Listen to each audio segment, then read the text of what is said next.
Imagine a 16-year-old boy facing 48 opponents in a deadly arena. He wins everything, but loses everyone he loves. This is the true story of Haymitch Abernathy, and it will break your heart. Have you ever wondered how Haymitch became a victor? Why he drinks constantly? What happened to his family and the girl he loved? Today, you'll finally get all the answers. Hello, everyone. Today we are diving into the literary event that shook the world. Suzanne Collins, creator of the Hunger Games trilogy, released her newest novel in March 2025 called Sunrise on the Reaping. If you remember Katniss Everdeen, Peter, and the Mockingjay Rebellion, now it's time to explore the mysterious past of Haymitch Abernathy. In 2020, we learned about young President Snow. Now we discover how Katniss's drunk mentor became both a victor and a tragic hero. Sunrise on the Reaping isn't just another prequel. This is the 50th Hunger Games, the infamous Quarter Quell. Picture this, not 24, but 48 tributes. Double the violence and betrayal. The most horrific arena in history. Haymitch's brilliance against the Capitol's fury. 24 years before Katniss, one boy challenged the entire system. And for that, he paid a terrible price. Why must you read this book? You'll understand who Haymitch really is. You'll see the original trilogy through new eyes. You'll be ready for the 2026 film adaptation. And Suzanne Collins will break your heart once again. In today's video, we'll cover the secrets of the 50th Hunger Games, Haymitch's strategy and victory, his tragic losses, and how this book transforms the entire series. Spoiler warning, if you haven't read the original trilogy, I recommend finishing it first before continuing. If you're ready, hit that like button. Because this time, we are entering the arena with Haymitch. Let's begin. Our story begins 24 years before Katniss Everdeen ever volunteered as tribute. We are in District 12, the coal mining district, but this time through the eyes of 16-year-old Haymitch Abernathy. He's sharp, witty, and comes from a family struggling to survive under the Capitol's oppressive rule. The year is special because it marks the 50th Hunger Games, known as the Second Quarter Quell. Every 25 years, the Capitol creates special rules to remind the districts of their failed rebellion. This Quarter Quell has a terrifying twist. Instead of one boy and one girl from each district, they will reap 2 boys and 2 girls. That means 48 tributes will enter the arena, and only one can survive. The world of Panem is shown in its rawest form. District 12 is depicted as even more desperate and impoverished than we saw in Katniss's time. The Capitol's control is absolute, their surveillance constant, and their propaganda everywhere. President Snow is already in power, though younger, and his cruelty is just beginning to take shape. On Reaping Day, Haymitch's name is called. The fear in his family's eyes tells us everything we need to know about his chances. Unlike Katniss, no one volunteers to take his place. He's going into the arena whether he wants to or not. The arena itself is a masterpiece of horror. Suzanne Collins designs a landscape that's both beautiful and deadly. There are lush forests that hide poisonous plants, crystal-clear streams that turn acidic at nightfall, and mountains that seem safe until they reveal their secrets. The game makers have created a double-sized arena to accommodate double the tributes, which means double the bloodbath at the cornucopia. Haymitch quickly realizes that brute strength won't win this game. With 48 competitors, alliances form and break within hours. Trust is a luxury no one can afford. He develops a strategy based on observation, staying on the periphery, learning the arena's patterns, and most importantly, figuring out what the Capitol doesn't want him to know. The Capitol's control is everywhere. Cameras track every movement. Sponsors can send gifts, but they're expensive and strategic. President Snow watches with particular interest because this Quarter Quell is meant to demonstrate the Capitol's absolute power. Any sign of rebellion or cleverness that undermines their authority will not be tolerated. Inside the arena, Haymitch faces obstacles that test not just his physical abilities but his moral compass. There are moments where he must choose between survival and humanity. He forms temporary alliances with other tributes, some from career districts, others from poor districts like his own. Each alliance brings both protection and the eventual pain of betrayal or loss. The book explores how Haymitch discovers a critical flaw in the arena's design. This is where his intelligence shines. He notices patterns in how the environment behaves, realizes the game makers have created something they think is foolproof, but actually contains a fatal weakness. His plan is risky, brilliant, and will change everything. Then comes the devastating twist. Haymitch's victory is not clean or heroic in the traditional sense. He wins through cleverness, but the Capitol sees this as defiance. What happens next explains everything about the broken man we meet in the original trilogy. The Capitol punishes him by killing everyone he loves: his mother, his younger brother, and the girl he had fallen in love with during training. This is why Haymitch drinks. This is why he's cynical. This is why he initially refuses to help Katniss and Peter with real enthusiasm. He learned the hardest lesson possible. Winning the Hunger Games doesn't mean you survive. It means you lose everything that made survival worth it in the first place. Lessons from the book. One of the most profound lessons is how power corrupts and destroys humanity. The Capitol doesn't just control through force. They corrupt morally by normalizing atrocity. They turn murder into entertainment, suffering into spectacle, and make good people complicit in evil systems. The game makers aren't monsters. They're ordinary people who've rationalized cruelty as necessity. This shows how totalitarian systems don't just oppress bodies, they poison souls. The book teaches us that victory doesn't always mean a happy ending. In fact, sometimes winning is just another form of losing. Haymitch survives the arena but loses his family, his innocence, and his ability to live normally. His crown as victor becomes a cage. This challenges our cultural obsession with winning at all costs and forces us to ask what we're willing to sacrifice for success. Trauma passes through generations like an inheritance of pain. Haymitch's unresolved trauma affects how he mentors Katniss and Peter. His inability to trust, his alcoholism, his cynicism about rebellion, all stem from wounds that never healed. The book shows that societies built on violence create cycles of suffering that span decades. Understanding this helps us see why breaking such cycles requires more than individual healing. It requires systemic change. Understanding Haymitch's future behavior, now we understand why Haymitch drinks himself into oblivion. Alcohol isn't recreational. It's medication for unbearable psychological pain. Every bottle is an attempt to forget the 47 tributes he watched die, the arena's horrors, and most devastatingly, coming home to find his entire family murdered as punishment for his cleverness. He drinks to silence the screams that echo in his mind, to blur memories that remain razor-sharp. His attitude toward Katniss and Peter makes complete sense now.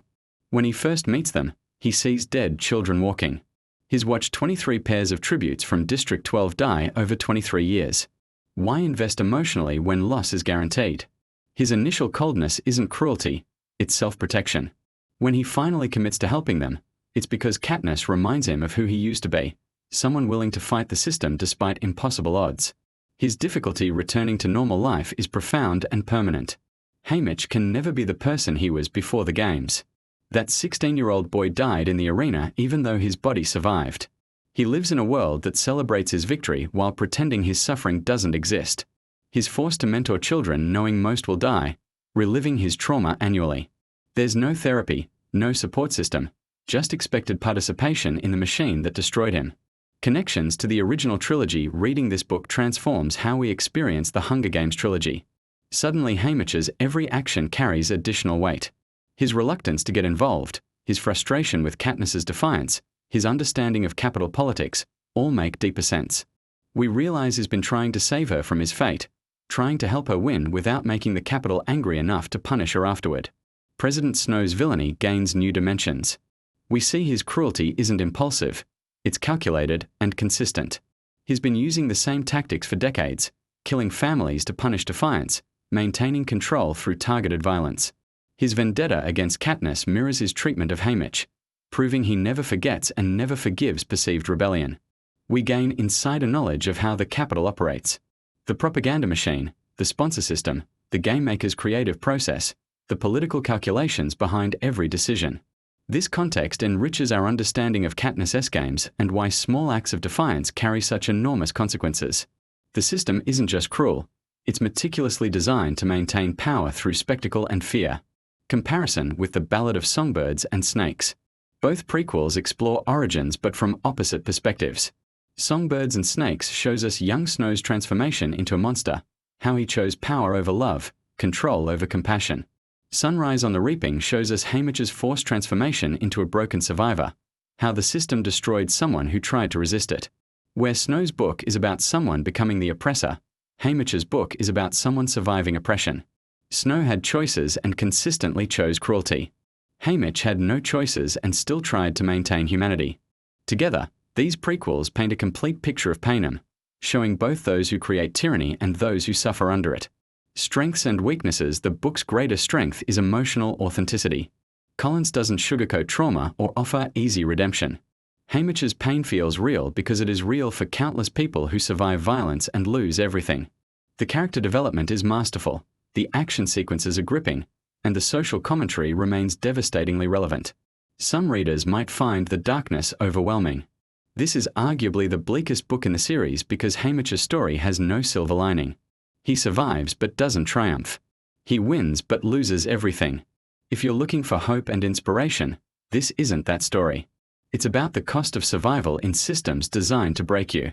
The pacing is intense and relentless, which serves the story but can be exhausting.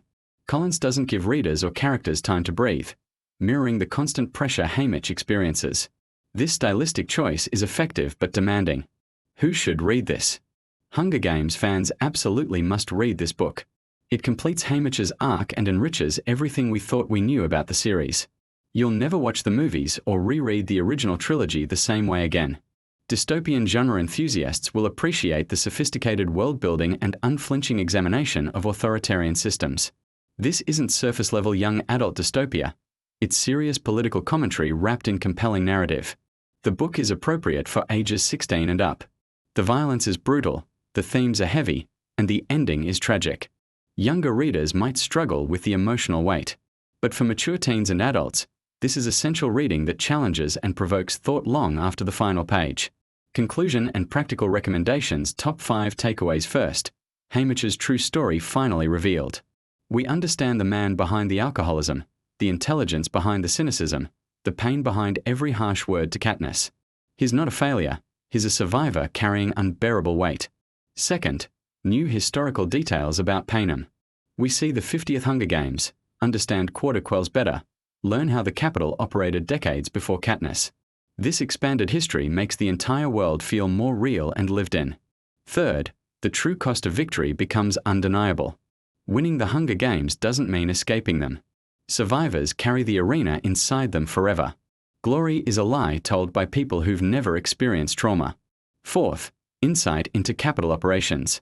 We understand the mechanics of oppression, how propaganda works, why sponsors matter, how game makers think. This knowledge transforms our understanding of Katniss's later defiance. Fifth, a completely new perspective on the original books. Rereading the trilogy after this will be a different experience. Haymitch's advice, his drinking, his reluctance, his eventual commitment, all carry deeper meaning now. Reading order recommendation for new readers. I suggest this order. Start with the Ballad of Songbirds and Snakes to understand President Snow's origins and how the Hunger Games evolved. Then read Sunrise on the Reaping to see the games at their most brutal and understand Haymitch. Finally, read the original trilogy with full context for all the historical and personal dynamics at play. For existing fans, reading Sunrise on the Reaping now will enrich your appreciation of everything that came before.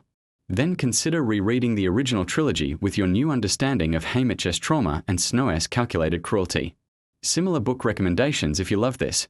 Try Battle Royale by Koshoran Takomi, the Japanese novel that pioneered the teen death game genre. It's darker and more violent than Hunger Games but equally powerful in its social commentary. The Maze Runner series by James Dashner offers similar themes of young people trapped in deadly trials by powerful organizations, with strong emphasis on friendship and resistance. Divergent by Veronica Roth explores faction-based dystopia with a protagonist who doesn't fit the system, though it's less focused on survival violence and more on identity and choice. Film adaptation. The movie adaptation is scheduled for release in 2026. Given the success of previous Hunger Games films, expect high production values, a talented young actor as Haymitch, and faithful adaptation of the source material. The challenge will be capturing the internal psychological horror alongside the physical violence. This will likely be rated PG-13 but pushing boundaries of that rating given the content. Final thoughts. This book fundamentally transforms the Hunger Games universe. It's not just another prequel or cash grab. It's an essential piece of the story that recontextualizes everything we thought we knew. Suzanne Collins proves once again why she's a master of dystopian fiction and social commentary. Haymitch Abernathy is no longer just the drunk mentor. He's a tragic hero, a survivor of unimaginable trauma, and a testament to both human resilience and the terrible cost of that resilience. His story will haunt you long after you finish reading. OUTRO, if you enjoyed this deep dive, please hit that like button and subscribe for more book analyses. Drop a comment below telling me which Hunger Games book is your favorite and what you think about Haymitch's story now that you know the full truth. Coming up next, I'll be doing a complete analysis of the entire Hunger Games series, examining how all the books connect and what Collins is really saying about our world through Panem. Thank you so much for watching. Remember, the odds might not be in our favor, but understanding stories like this helps us see our own world more clearly. Until next time, may the odds be ever in your favor.